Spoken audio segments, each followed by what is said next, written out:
திருவனந்தபுரத்துக்கு எனக்கு ஒரு 15 கிலோமீட்டர் இருக்குது. காலையில் ஆரம்பித்த மழை மணி ஒரு 5:30 மணிக்கு செங்கோட்டையில் ஆரம்பிச்சது மழை. செங்கோட்டையில் ஆரம்பிச்சது மழை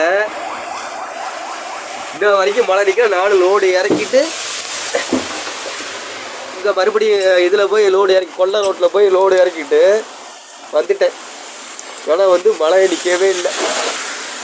மழையிலேயே எல்லாம் தார்பாய் எல்லாத்தையும் எல்லாத்தையும் பண்ணி வர இன்ன வரைக்கும் நிற்கல. இங்கே பக்கத்தில் ஒரு கடை போயிட்டுருக்காங்க. அந்த கடையில் போய்ட்டு ஏதோ கிடைக்கிறது புரோட்டா தான் கிடைக்கும். அது 2 சாப்பிட்டுட்டு இங்கேயே படுத்து 10-11 மணிக்கு எடுத்துகிட்டு திருவனந்தபுரம் உள்ள போகணும் சிட்டிக்குள்ளே. இல்லை போய் லோடு ஏற்றணும். எல்லாம் பண்ணுறேன்.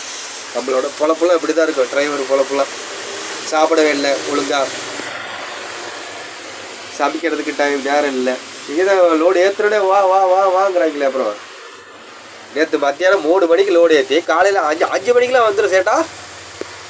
காலையில் ராவில் 5 மணிக்கெலாம் வந்துடும் சேட்டா அப்படிங்கிறீங்க. நான் எப்படி வண்டி ஓட்டுறதா இல்லையா? எப்படியோ அது சேர்த்துட்டேன். 11 மணிக்கு 12 மணிக்கெலாம் இங்கே வந்துட்டேன். நல்லா மழை பெய்யுது. இன்ன வரைக்கும் மழை நிற்கல. தமிழ்நாட்டிலலாம் மழை பெய்யுதா என்னன்னு தெரியல.